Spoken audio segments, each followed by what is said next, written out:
Okay, take it away, John.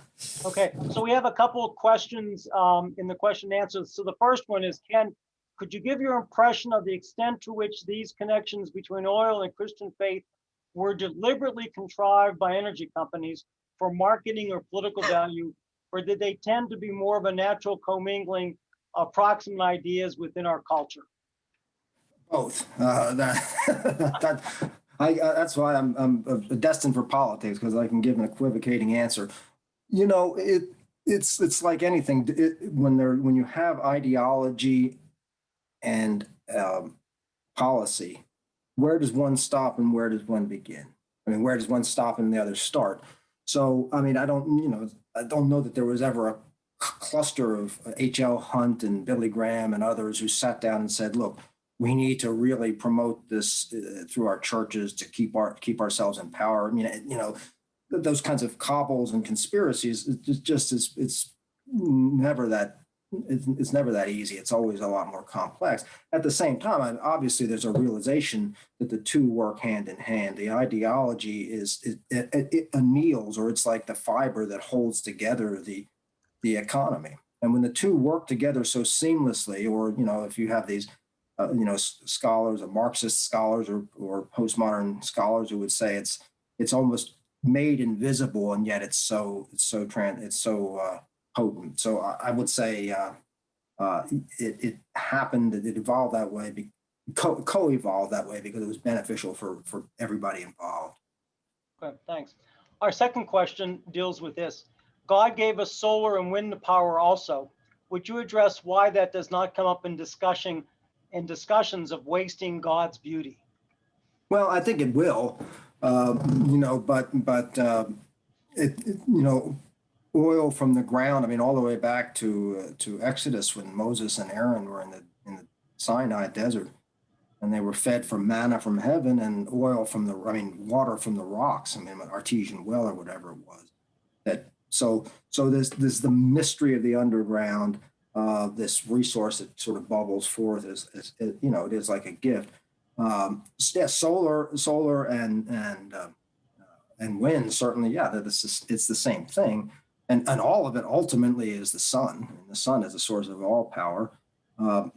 So it may very well be. Again, that may be the case of, like the previous question, where the financial interests in these various companies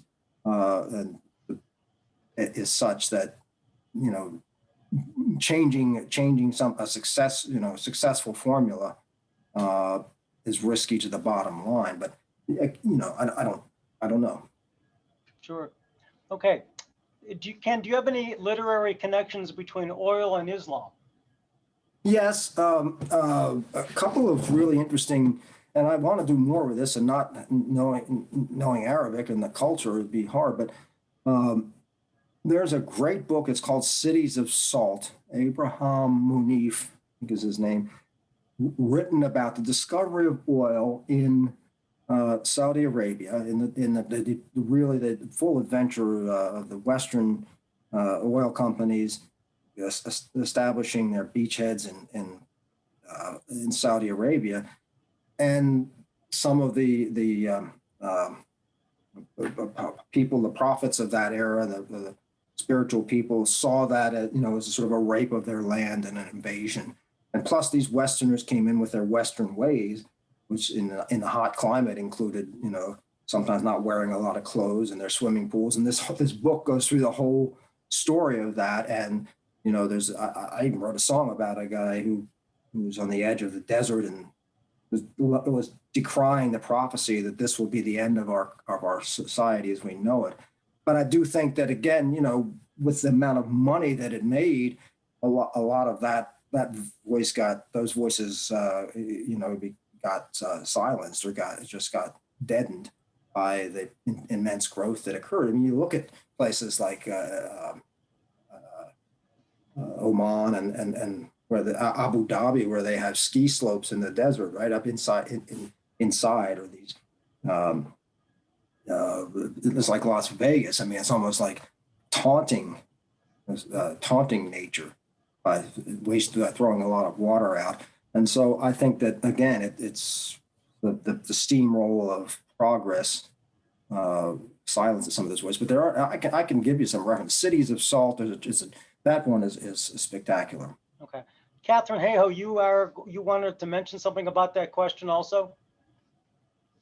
Oh no, I'm just putting links in the chat here for everybody. So there's lots of good questions still coming through, but please do put the questions in the Q&A, not the chat. Right. Click on Q&A, put your questions there. And I've been putting links to all the books Ken has been recommending in the chat so you can easily find them there. Thank you.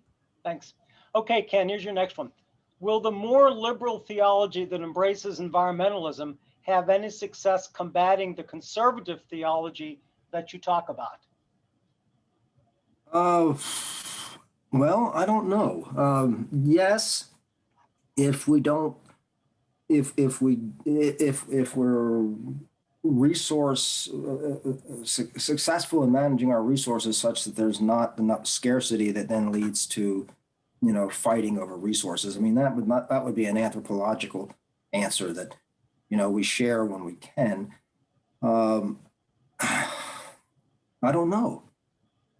Again, it's because, I mean, look at this recent event in Texas with ERCOT and all of that.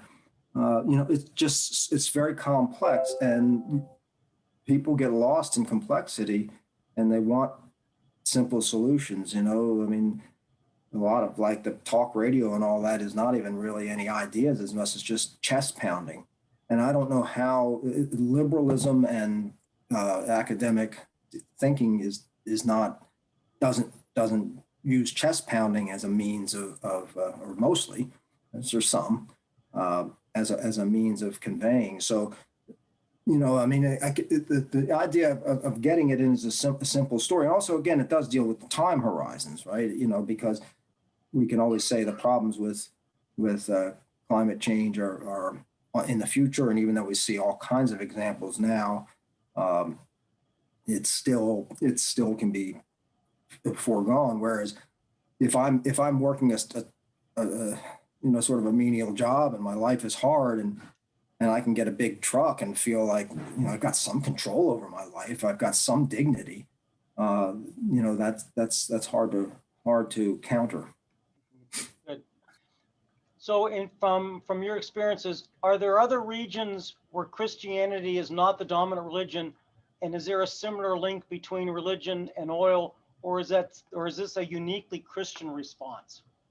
Yeah, I would be going ahead of my headlights here to answer that, because I don't know. I think, oftentimes when you see these kind of discussions of patriarchal, and it's not just related to oil, but when you see this sort of discussions of the patriarchal religions of the religions of the desert, Islam, Judaism, and Christianity, they kind of work in the same way.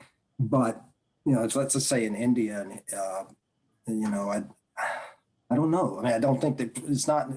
Well, like some of these authors in several of these books that are out. Rachel Maddow's book, what the heck is it called? Blowout. And it looks at the absolute, the decadence of oil and how like some of these corrupt nations, Venezuela or the one in Gabon, and I think it was Gabon in West Africa, where, you got these bejeweled big men of the community that are just, and living off oil. And meanwhile, the oil fields are no man's lands. They're war zones, and people tapping the pipelines to get free oil. So I don't know what the attitude there. That's almost like it's the ideology is you just kind of come out in the cover of darkness and get what you can to survive. So I don't know if it's as manifest there, but they or in other places, but so the answer to that is I don't know. So the next two questions are sort of linked. Do the solar and wind industries have a similar theological understanding of their origins, and is there a romantic spin on wind and solar also? I don't know. I'm going to ask somebody else. Catherine, maybe you know that. A romantic spin. I love that. I would say, there we go. I would say that I certainly think that wind turbines look more attractive than coal-fired power plants belching ugly smoke and toxins that lead to air pollution that kills 8 million people around the world on an annual basis. But that's just me. But I think that there is the need to justify things through romanticizing them often, and maybe that's part of what we see here. That's a really interesting question. Can I just say, keep the questions coming. These are fantastic. Yeah, yeah. Hey, Ken, I would also say, as a Catholic Christian, I mean, a lot of the influence of St. Francis in terms of environmentalism and that whole approach is one of the, I think, is one of the ways that people are starting to try to link conservative and liberal kinds of theology. Mhm. Yeah, yeah. I mean, right. And there's all different variations on any given theology. In terms of like the windmills, though, like so, yeah, they are beautiful. But then you'll see there's pictures of landfills filled with these no longer useful windmill blades that will not decompose, and so that becomes an image of the waste that comes with that. Or for people who want to challenge these alternative fuels, will say, well, they have their own problems. The rare metals that are necessary in the motors of the windmills or in solar panels, are excavated from maybe in environmental racism and excavated in places like the Congo or in China, where you have these filthy in the sites of excavation for these rare minerals. So it's easy to sort. You can find images that would point them down. But yeah, the windmills on the horizon are a beautiful sight, unless it's blocking your view of the Atlantic Ocean from the Hamptons or whatever that comes up. Yeah. Okay, here's our next question, Ken. Do you have any advice on how to talk to friends or family that work in the oil fields? They are worried about losing their jobs and not being able to provide for their families. So I tend to walk on eggshells when I talk about climate change and how it relates to fossil fuels. Do you have any insights on how we as people and potential government can address these workers' concerns? Well, I think that there are a lot of folks that are getting work doing in the wind industry. And you can stay at a motel on the side of the road in Nebraska or wherever we've done, and next to a bunch of they don't call them roughnecks, but they're windmill workers, and they're as burly and as they drink as much beer as an oil field worker, and they are getting jobs. Whether they'll get whether there'll be as many jobs, and so that's becomes one of these economic models. And did you retrain people or replacement jobs? And that's the complexity of. That's been again the loss of.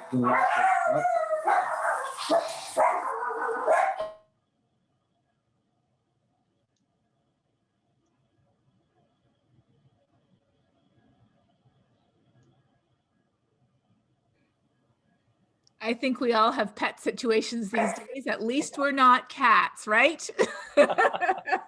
Yes, we do have all pet situations. Somebody was coming around to sell something, and the dogs didn't like it. Anyway, the question about oil. Yeah, okay. So I see here a new grand strategy would be a great resource for oil field workers who are concerned about. I'm not sure what that is, but yeah, it's retraining and yeah. But I mean, it's that's, like I said, it goes back to the 80s and the closing down of the steel mills and why Donald Trump has such popularity in coal mining areas, even why, because again, it's part of the heritage. For those of you on the webinar, there's also a great book out called The Great American Forest that was published a number of years ago. But in it also talks about the transition in the economy from a wood burning society where we use mostly wood to coal and petrochemicals, and the social upheaval that caused, and the similarity between that transition to what we're moving through now in terms of moving off petrochemicals to more green. We keep repeating that process. Right. The process of what, rebuilding a new energy source? And trying to come up, yeah, trying to understand how we move the population and the economy forward. But obviously nowadays we're in a very different situation with the number of people and the consequences of petrochemical use. Right. And there's there are those who would argue who argue that that the developing world deserves as much opportunity to have fun with fossil fuels as we did in the West. Of course, the planet won't survive that. So. Yep. Okay, Ken, here's one of our last questions. Can you see a parallel between how you describe oil's relationship with religion and the patriarchy and the battle over groundwater, such as occurring with the Ogallala Aquifer in West Texas? Yeah, and that's actually the research I did started with that. Because and again, the groundwater is a resource, and for a lot of farmers, the idea of regulating it is seen as an intrusion on a covenant between the farmer and his God. So several years ago, I attended hearings at the High Plains Underground Water District and actually wrote an article about it in the Texas Water Journal about those hearings. And yeah, this exact same argument that the farmers would stand up and say, you're going to, first of all, they were resistant to any kind of control, any kind of any government intrusion between them and the resource, and they didn't want to lose their livelihoods or felt like they would. And that, these meters, and one guy stood up, he said meters and penalties and all this. Where do we live? What country is this? Was asked a rhetorical question. Is this America or is this, 1930s Soviet Russia? So yes, it's the exact same argument. And again, it's partly with the water. It was seen the aquifer was this mysterious beneficial pool at our feet that we could avail ourselves of. And so part of the mystery of this is these things are hidden, and so they can become a little magical. And yeah, when water was first mined, and ironically, of course, the only reason we were able to irrigate to the extent that we were is because of gasoline centrifugal engines that pump the water out of the ground. And windmills got some water out, but not to the extent that once you had centrifugal pumps, the water was gushing out of the ground and into furrows and irrigating. And it just seemed like here's this manna from heaven. So yes, it's really the same story. And I can put that, I don't know the name, I can't remember the name of my article in the Texas Water Journal. It was 2014. Well, somebody wrote in the chat, what do you think about the hydrogen economy that's developing? I don't know. Anybody got any more insights into that? I don't know a lot about it. No, I don't either. But I would, I wish that we could ask the questioner about I don't know that hydrogen, of course, is an element. It could be viewed as a gift from God. There are going to be costs and benefits. I think if and when I ended up writing in the Christianity Today article, the way of sort of sending a message that I felt comfortable with as, okay, maybe we can't just we can't just turn away from fossil fuels and pretend that wind is going to solve everything. But what we all need to do is consume a little bit less so that we're not putting such a demand on energy in general. I know last week, you look when you start thinking about all the ways we were using power, and we didn't have a problem here in Lubbock, but that it's like, yeah, if it just use a little bit less, maybe that will all go a little further. But I don't know anything about the hydrogen. Well, actually, Catherine? A year and a half ago, a study came out that showed that the United States could cut its carbon emissions in half through efficiency alone. Just good old-fashioned efficiency, which saves money, and could cut carbon emissions 50%. So you're totally right. Conservation is a huge part of any solution. And in terms of liquid fuels, hydrogen, they're also looking at ammonia. There's a lot of good solutions they're thinking about. And there's a good book called The 100% Solution. I'll pop a link to that in the chat if anybody's interested, but that tells you more about how we're going to get zero carbon liquid fuels and what a hydrogen economy could look like. But don't neglect old-fashioned efficiency. It might not be cool, it might not be sexy, but you know what? It works. Well, and also, again, if we get these programs that could get bipartisan support for infrastructure, yeah. So that is building in, making things more efficient and other ways of shoring up the infrastructure that would provide jobs. It'd probably be better in the long run than just sending out checks every couple of months. So maybe that'll happen. That And would I be want good. to emphasize something too, efficiency also in our food consumption and the development of our food, because we waste in this country, we waste so much food resources, which takes energy to produce. So you have a number of ways to be able to cut down on your carbon footprint. Absolutely, yeah. So one last question, then we're gonna have to end it for today. Ken, when you were working with groundwater research, did anything dealing with injection wells come up? Oh, you mean for the fracking? Yes, I Yeah. think that's what that question means. Yeah. Yeah, yes.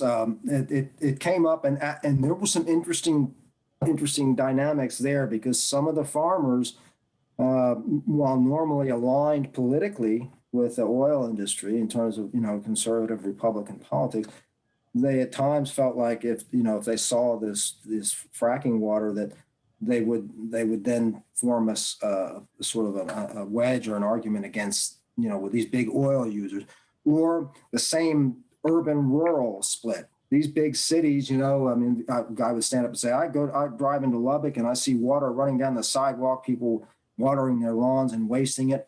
And so you had the urban rural split. So this us against them, sometimes the us stays the same, right? Because it's whoever you are. The them can change, but in the dynamic, it's this, there usually has to be a them. And if we could get beyond that and see that us and them are the same, well, us is the good people, and us are the good guys, and us are the bad guys. But that's a pretty complex idea. Hard to swallow. But a necessary one. Yes. So Ken, thank you very much for an outstanding presentation and taking your time to answer questions. And thank you to the audience for joining us tonight. We look forward to seeing you at the next Science by the Glass or during the book conversations. Mackenzie. I just want to thank everybody as well. If you want to go look at our important informations link, that can take you to how to get on our email list, see all the upcoming events, and more. Thanks, Mackenzie. Great presentation, Ken. That was so fascinating. Okay. Well, I'm sorry the dogs interrupted, but they had to say something. It happens all the time. Thank you all. Bye.